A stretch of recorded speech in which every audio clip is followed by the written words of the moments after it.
Hello बच्चों, let's read the following question. Forces which obey inverse square law. वो forces जो inverse square law को obey करती हैं वो कौन सी हैं? ग्रेविटेशनल फोर्सेस हैं, इलेक्ट्रोमैग्नेटिक फोर्सेस हैं, थर्ड न्यूक्लियर फोर्सेस हैं, fourth option says that both 1 and 2 are correct. First of all they are talking about inverse square law.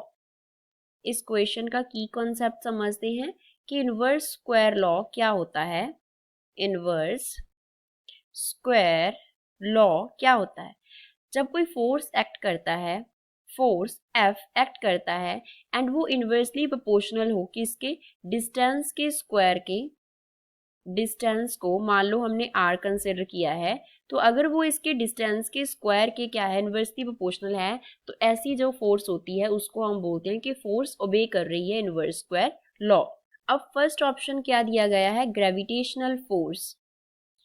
Gravitational force, gravitational force act करती है between two masses, act between two masses, two masses के between act करती है। Suppose हमारे पास जो masses हैं that are m1 and m2, तो जो ग्रेविटेशनल फोर्स होगा, ग्रेविटेशनल फोर्स को हम Fg से डिनोट कर लेते हैं, तो जो ग्रेविटेशनल फोर्स Fg होगा उसका वैल्यू होगा g, that is gravitational constant, into m1 by m2 divide by R square. R यहाँ पे क्या रिप्रेजेंट कर रहा है? डिस्टेंस बिटवीन मासेस को रिप्रेजेंट कर रहा है। दैट मीन्स जो Fg है वो आर स्क्वायर के इनवर्सली प्रोपोर्शनल है, तो ग्रेविटेशनल फोर्स तो इनवर्स स्क्वायर लॉ को भी करता है। सेकंड है electromagnetic forces. Second are electromagnetic forces. Electromagnetic forces को सपोज हम एफ एम से डिनोट कर लेते हैं, तो एफ एम जो होती है ये किसके इक्वल होती है?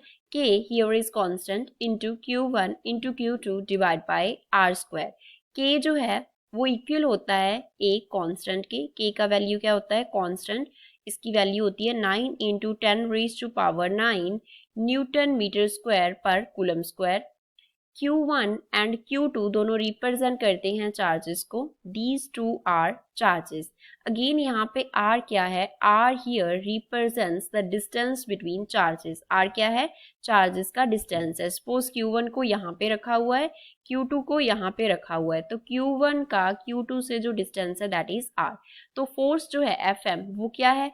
R स्क्वायर के इनवर्सली प्रोपोर्शनल है। दैट मीन्स इलेक्ट्रोमैग्नेटिक फोर्सेस भी इनवर्स स्क्वायर लॉ को ओबे करती हैं। थर्ड हमें दिया गया है nuclear forces. Third is nuclear forces. Nuclear forces ऐसी होती हैं जो कि न्यूक्लियॉन्स के बिटवीन एक्ट करती हैं। न्यूक्लियॉन्स के बिटवीन क्या करती हैं? एक्ट करती हैं। एंड जो डिके होता है, डिके लॉस होते हैं, उनको गवर्न करती हैं। डिके लॉस को गवर्न करती हैं। तो न्यूक्लियर फोर्सेस जो हैं वो इनवर्स स्क्वायर लॉ को ओबे नहीं करती।